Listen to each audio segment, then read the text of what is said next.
देख रहे हैं सत्यहिंदी.com। सत्यहिंदी.com से रोज़ाना लाखों लोग जुड़ते हैं, हमारी खबरें देखते हैं, वीडियो देखते हैं। यह हमें अच्छा लगता है, हम उत्साहित होते हैं। आपका यह जुड़ाव हमें प्रोत्साहित करता है। सत्य हिंदी से आपका यह जुड़ाव और गहरा हो सकता है। इसके लिए आप इस वीडियो के डिस्क्रिप्शन में दिए हुए लिंक को क्लिक कीजिए। और अब मैं आपको एक बहुत ही महत्वपूर्ण लेकिन बहुत ही उत्तेजनापूर्ण बात बताने जा रहा हूं। वो ये है कि उत्तर प्रदेश के देवरिया जिले के बीजेपी विधायक सुरेश तिवारी ने बहुत ही घनघोर आपत्तिजनक बात कही है। उन्होंने लोगों से अपील की है कि मुसलमानों के हाथ से सब्जी मत खरीदिए। उन्होंने जो कहा, मैं इसको कोट कर रहा हूं। सुरेश तिवारी ने कहा, एक बात मैं आप सबसे कह रहा हूं ओपनली, मियां जी के हाथ से सब्जी नहीं लेनी है। ये थे सुरेश तिवारी के शब्द। सुरेश तिवारी ने बाद में इसका कारण भी बताया। उन्होंने ये कहा कि उन्हें ये पता चला है कि कुछ मुसलमान सब्जी विक्रेता सब्जी के ऊपर थूक लगा देते हैं, उसके बाद वो सब्जी बेचते हैं और थूक की वजह से कोरोना का संक्रमण फैल सकता है, इसलिए उन्होंने ये बात कही। मतलब सुरेश तिवारी ने अपने कहे बात का खंडन नहीं किया, अपनी बात को वापस नहीं ली, अपनी बात पर अफसोस नहीं जताया, अपनी बात पर माफी नहीं मांगी, बल्कि अपनी बात को वाजिब ठहराया, उचित ठहराया, जस्टिफाई किया और उसका कारण बताया। हालांकि वो कारण बहुत ही बकवास है, ऐसा नहीं हो रहा है। लेकिन मुसलमानों के खिलाफ इस तरह बात करने वाले पहले व्यक्ति सुरेश तिवारी नहीं है।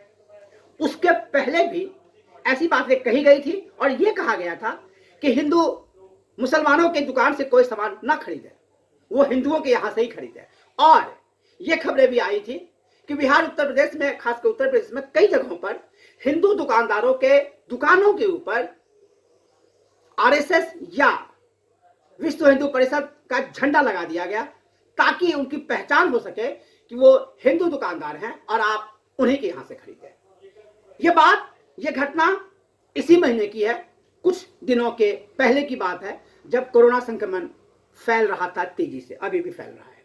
और इसके पीछे जो कारण दिया गया था वो ये था कि मुसलमान कोरोना संक्रमण फैला रहे हैं। इसकी वजह बताई गई थी तबलीगी जमात।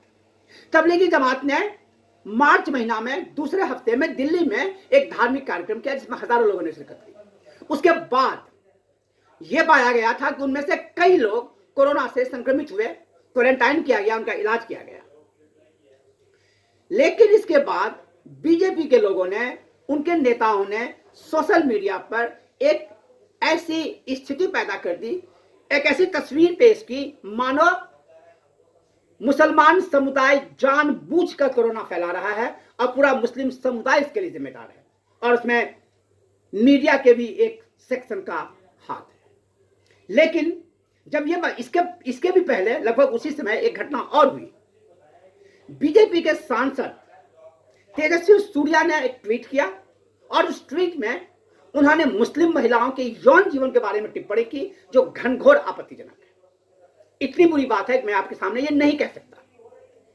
वो आरएसएस से भी जुड़े हुए हैं, यहां भी बीजेपी आरएसएस कंबाइन सामने आ रहा है। उसके बाद मध्य पूर्व के देशों में तूफान मचा। गल्फ कोऑपरेशन काउंसिल के लोगों ने और इस्लामिक ऑर्गेनाइजेशन के लोगों ने, जिसके 57 सदस्य हैं, उन लोगों ने भारत को कड़ी चेतावनी दी और कहा कि आपके यहाँ इस्लामोफोबिया फैल रहा है, इसे रोकने की जरूरत है। भारत सरकार ने इसको गंभीरता से लिया, यह अच्छी बात है। और उसके बाद प्रधानमंत्री नरेंद्र मोदी ने खुद मध्य पूर्व के देशों से बात की और विदेश मंत्री एस जयशंकर ने भी बात की और उन दोनों ने लोगों को यह समझाने की कोशिश की कि भारत में इस्लामोफोबिया नहीं है और भारत में मुसलमानों के खिलाफ भेदभाव नहीं बरती जा रही है। और आगे बढ़ते हैं, चलिए। उसके बाद इसी रविवार को प्रधानमंत्री ने मन की बात, जो रेडियो कार्यक्रम उनका है, उसमें उन्होंने ये कहा कि रमजान का पवित्र महीना शुरू हो चुका है और ईद आते आते हमें ऐसा कुछ करना है, हमें दुआ करनी है कि हम कोरोना संक्रमण से बाहर निकल जाएं, कोरोना वायरस को हम हरा दें। और एक महत्वपूर्ण घटना और हुई उसी दिन रविवार को ही, वो ये कि राष्ट्रीय स्वयंसेवक संघ के प्रमुख मोहन भागवत ने कहा कि कुछ लोगों के किए हुए काम के लिए पूरे समुदाय को जिम्मेदार नहीं ठहराया जा सकता है। उनका इशारा तबलीगी जमात की ओर था और वो ये कहना चाहते थे कि तबलीगी जमात के कुछ लोगों के लिए पूरे मुसलमान समुदाय को आप टारगेट मत कीजिए, उनको दोषी मत ठहराइए। यही बात केंद्रीय मंत्री मुख्तार अब्बास नकवी ने भी कही थी। यह अच्छी बात है। प्रधानमंत्री ने जो पहल की, उनके मंत्री मुख्तार अब्बास नकवी ने जो बात की और खुद आरएसएस के प्रमुख ने जो बात की, यह स्वागत योग्य है, ऐसा होना चाहिए। लेकिन उसी बीजेपी में सुरेश तिवारी भी तो हैं जो इस तरह की घनघोर आपत्तिजनक बात कह रहे हैं। तो सवाल यह उठता है कि सुरेश तिवारी जी जैसे लोगों को कौन रोकेगा? क्या प्रधानमंत्री रोकेंगे? क्या मुख्तार अब्बास नकवी रोकेंगे? क्या आरएसएस उन पर लगाम कसने की कोशिश करेगा? क्या मोहन भागवत हस्तक्षेप करेंगे? या क्या उत्तर प्रदेश की योगी आदित्यनाथ की सरकार कोई कार्रवाई करेगी? क्या सुरेश तिवारी से सवाल पूछे जाएंगे? क्या पार्टी उनको डिसिप्लिन करने की कोशिश करेगी? क्या उनसे कहा जाएगा कि इस तरह की आपत्तिजनक बातें आप न कहें और मुसलमानों को टारगेट न करें, मुसलमानों को निशाने पर न लें? इन सवालों का जवाब मेरे पास नहीं है।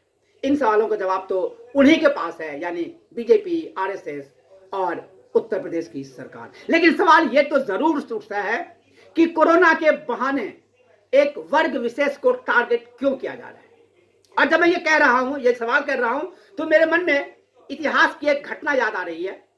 जर्मनी में जब फ्लू फैला था तो वहां के नात्सी पार्टी, जो जर्मन के शासक एडोल्फ हिटलर की पार्टी थी, तो नात्सीवादियों ने यह प्रचारित किया था कि यहूदियों की वजह से फ्लू फैल रहा है।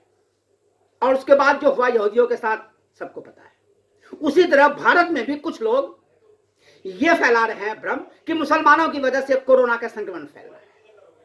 यानी हम उसी रास्ते पर बढ़ रहे हैं जिस रास्ते पर जर्मनी गया था। हमें यह सोचना पड़ेगा, हमें ये यहीं पर रोकना पड़ेगा और प्रधानमंत्री को और आरएसएस प्रमुख को और राज्य के मुख्यमंत्री को हस्तक्षेप करना पड़ेगा और सुरेश तिवारी जैसे लोगों के खिलाफ कार्रवाई करनी पड़ेगी। करते हैं या नहीं, ये तो वही करेंगे और ये हम आने वाले समय में देखेंगे। तब तक आप देखते रहिए सत्यहिंदी.com। आप हमारे फेसबुक पेज को लाइक करें, फॉलो करें, हमारे ट्विटर अकाउंट को फॉलो करें और सब्सक्राइब करें हमारे यूट्यूब चैनल को। देखते रहें सत्यहिंदी.com। सत्य हिंदी के और वीडियोस को देखने के लिए हमारे यूट्यूब चैनल को सब्सक्राइब करें और सीधे नोटिफिकेशन पाने के लिए बेल आइकन दबाएं।